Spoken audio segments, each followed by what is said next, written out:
Hi everyone, it's Niamh here and welcome to my art journaling channel. Today we are going to be calming chaos on my pages in a night journal page. So this is a very typical way that I problem solve in my art journals. The day I was creating this, I had some new toys that I wanted to play with. I didn't really have a purpose in mind. I just knew I needed to get some paint on the page. So I kept adding stuff because I was playing, I was having fun, I was relaxing, but as with a lot of the stuff that I do, it kind of got a little bit out of control.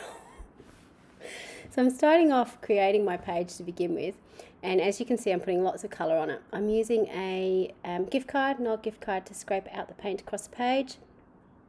I'm drying off each layer as I go, or mostly drying it off. So that the colours aren't going to mix on the page. So the great thing about acrylic paints is that they do dry pretty quickly, and when they're dry they're permanent. So I'm able to put that purple. I'm able to put that pink and the orange over the top of the other colours, and they're not going to mix in with them. They just stay as a separate layer.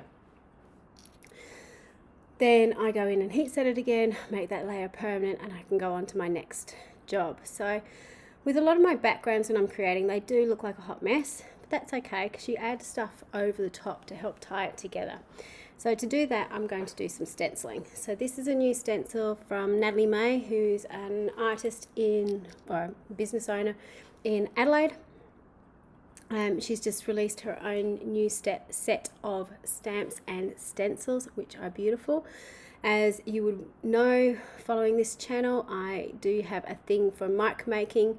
So mark making stencils or stamps are always going to be in my little bucket of things to purchase. I'm also using white paint to sort of help tie my page together. And you'll notice I'm working from the outside in. So I'm anchoring my stenciling to the outside edges. And that helps sort of lead your eye across the page, but it also makes sense for the stenciling being there. The crosses you can see on the left hand page sort of are floating in midair and don't quite look right. So if I'd actually brought one of those down to the bottom, it would just make it sit together a little bit better. The fact that I've put the arrows into it help ground it to the edge, which is really good. The next thing I'm doing is putting on some neon paints over the top of the white. And the reason I'm doing over the top of the white is it just adds an extra boost of colour. Putting neons on your page are like adding a filter over your page. They are translucent paints, so you can see everything that goes underneath and they just boost the colour.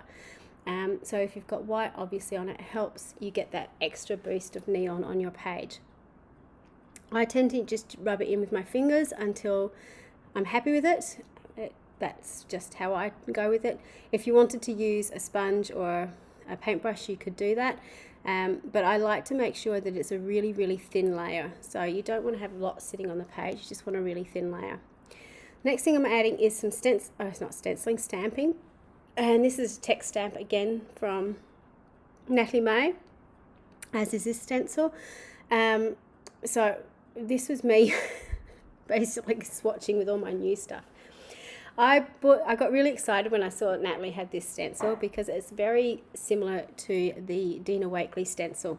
So if you haven't been able to find or purchase the Dina Wakley stencil that looks like this, unfortunately it's out of stock or it's been discontinued. So this might be a great alternative for you. And just like Dina's stencil, this comes with the 4 masks. So you end up with the stencil with the 4 stems on it and the 4 masks as well that you can use.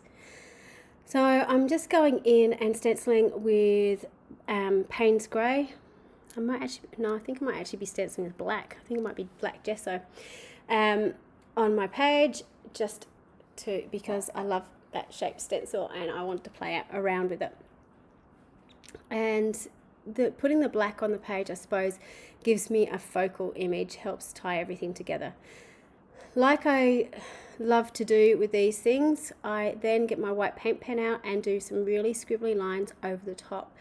So that helps again to, I suppose, tie into the background with the white that I've already got there, and it helps to outline the black, it also helps to soften it slightly. So you can see the left-hand page as opposed to right-hand page. It's a lot softer. It blends into the background more than the very stark black on the page. I'm not being very careful with how I'm going around those images. They are very, very scribbly.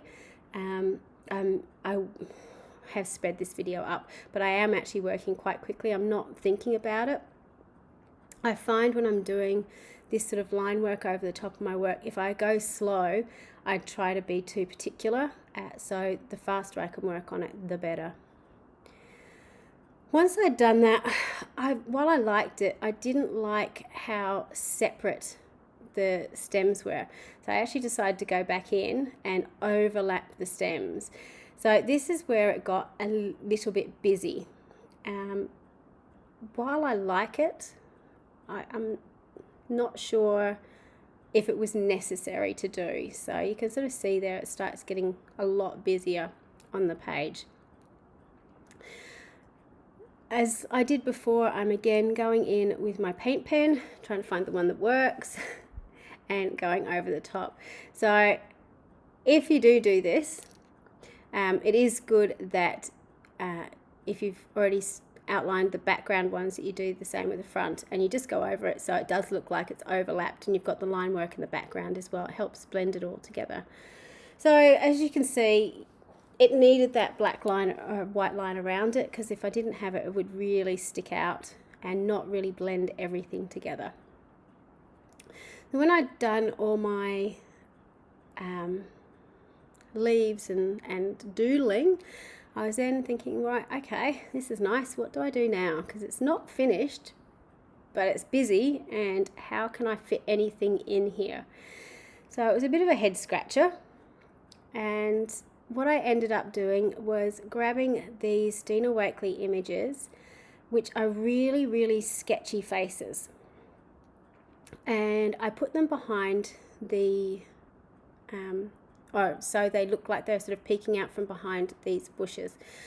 So the reason I chose the scribbly faces is because, again, it sort of went with the scribbly line work that I had on the page. It wasn't too heavy, and because I hadn't really thought about what I was doing before, it was the only real way I could get away with having some sort of figure on the page without having to sort of really paint out an entire piece and then have to try and draw something else back in again. So it was a bit of a cheats way of doing it, but I actually really loved how it ended up. I'm also stamping off the block, and you can see the reason for that just there, because I had to sort of stamp around a curve going over the spine of my book. So I find quite often, for me anyway, not using blocks is really, really handy. The other thing that I did, which I do with all my figures, is I went in and put in the whites of the eyes. And in most cases it's just tiny little dots of white, but it makes a huge difference, and again makes it really obvious that it's a face, not just random line work. Once I'd finished, I found a quote that I liked, so I popped that in the middle. I don't have it in front of me though, so I can't actually remember what it said. She is wild, tangly. She's a wild, tangly forest. We'll find out when I thicken them up. So once, how I put fonts on my page is to use my paint pens. And I write it out just in normal text to begin with, and that helps me find the spacing of my quotes. And then once I'm happy with that, I go back in with a thicker pen and sort of widen up or darken up the line work that I've got, and I can put little flourishes on the end and just make it fit in the space a little bit more. So I really enjoy doing that. The reason I work with paint pens is because most of my backgrounds are acrylic paint, which I dried and sealed. So if I work on the top with a paint pen and I make a mistake, I can get a wet wipe and just wipe it straight off. It doesn't make a mark on it. If I actually drew it out with pencil first, I'd have pencil lines everywhere, and then I'd have to rub them out. And I find, because I'm terrible with pencils, I actually press too hard. So even if I've rubbed out the line, I've put a dent in my page, and you can sort of see it. So for me personally, I find just being brave and going straight in with the paint pen works for me, because I know I've got that security of that permanent background that I can just wipe something off with a wet wipe. Once I've finished writing out my quote, I then go in with my white pen again and add some highlights to the letters, just to again help them pop out from the background. So here's a close-up of the page, and you can see that really loose line work of the image of the women hiding in the forest. And you can see how scribbly my pen work is over the stenciling as well. It is really, really loose. It is not careful, but I really like those loose lines. I think it works well together.